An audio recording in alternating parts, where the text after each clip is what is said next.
Robinson Crusoe is an Englishman from the town of York in the 17th century, the youngest son of a merchant of German origin. Encouraged by his father to study law, Crusoe expresses his wish to go to sea instead. His family is against Crusoe going out to sea, and his father explains that it is better to seek a modest, secure life for oneself. Initially, Robinson is committed to obeying his father, but he eventually succumbs to temptation and embarks on a ship bound for London with a friend. When a storm causes the near deaths of Crusoe and his friend, the friend is dissuaded from sea travel, but Crusoe still goes on to set himself up as merchant on a ship leaving London. This trip is financially successful, and Crusoe plans another, leaving his early profits in the care of a friendly widow. The second voyage does not prove as fortunate. The ship is seized by Moorish pirates, and Crusoe is enslaved to a potentate in the North African town of Salé. While on a fishing expedition, he and a slave boy break free and sail down the African coast. A kindly Portuguese captain picks them up, buys the slave boy from Crusoe, and takes Crusoe to Brazil. In Brazil, Crusoe establishes himself as a plantation owner and soon becomes successful. Eager for slave labor and its economic advantages, he embarks on a slave-gathering expedition to West Africa but ends up shipwrecked off of the coast of Trinidad. Crusoe soon learns he is the sole survivor of the expedition and seeks shelter and food for himself. He returns to the wreck's remains 12 times to salvage guns, powder, food, and other items. On shore, he finds goats he can graze for meat and builds himself a shelter. He erects a cross that he inscribes with the date of his arrival, September 1, 1659, and makes a watch every day in order never to lose track of time. He also keeps a journal of his household activities, noting his attempts to make candles, his lucky discovery of sprouting grain, and his construction of a cellar, among other events. In June 1660, he falls ill and hallucinates that an angel visits, warning him to repent. Drinking tobacco-steeped rum, Crusoe experiences a religious illumination and realizes that God has delivered him from his earlier sins.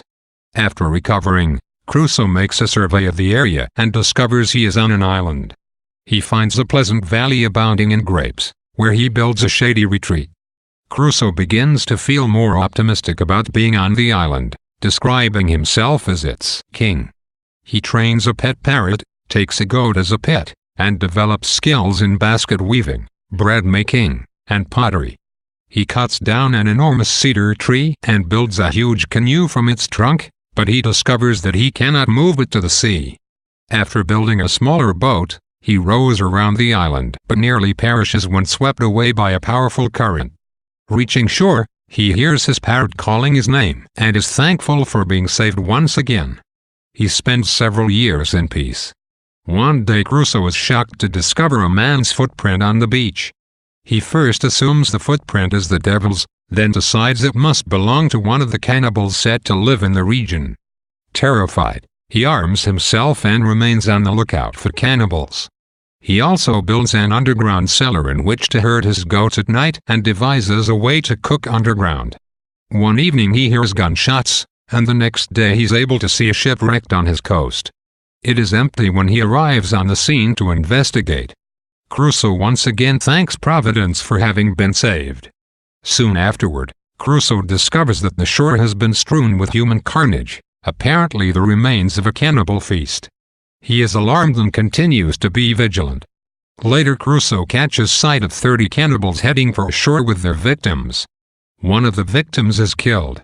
Another one, waiting to be slaughtered, suddenly breaks free and runs toward Crusoe's dwelling.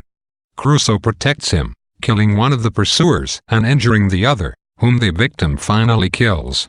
Well armed, Crusoe defeats most of the cannibals on shore. The victim vows total submission to Crusoe in gratitude for his liberation. Crusoe names him Friday, to commemorate the day on which his life was saved, and takes him as his servant. Finding Friday cheerful and intelligent, Crusoe teaches him some English words and some elementary Christian concepts. Friday, in turn, explains that the cannibals are divided into distinct nations and that they only eat their enemies. Friday also informs Crusoe that the cannibals saved the men from the shipwreck Crusoe witnessed earlier, and that those men, Spaniards, are living nearby. Friday expresses a longing to return to his people, and Crusoe is upset at the prospect of losing Friday. Crusoe then entertains the idea of making contact with the Spaniards, and Friday admits that he would rather die than lose Crusoe. The two build a boat to visit the cannibals' land together. Before they have a chance to leave, they are surprised by the arrival of 21 cannibals in canoes. The cannibals are holding 3 victims, one of whom is in European dress. Friday and Crusoe kill most of the cannibals and release the European, a Spaniard. Friday is overjoyed to discover that another of the rescued victims is his father. The 4 men return to Crusoe's dwelling for food and rest. Crusoe prepares to welcome them into his community permanently. He sends Friday's father and the Spaniard out in a canoe to explore the nearby land. 8 days later, the sight of an approaching English ship alarms Friday. Crusoe is suspicious. Friday and Crusoe watch as 11 men take 3 captives on shore in a boat. 9 of the men explore the land, leaving 2 to guard the captives. Friday and Crusoe overpower these men and release the captives, one of whom is the captain of the ship, which has been taken in a mutiny. Shouting to the remaining mutineers from different points, Friday and Crusoe confuse and tire the men by making them run from place to place.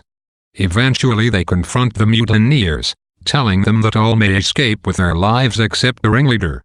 The men surrender. Crusoe and the captain pretend that the island is an imperial territory and that the governor has spared their lives in order to send them all to England to face justice.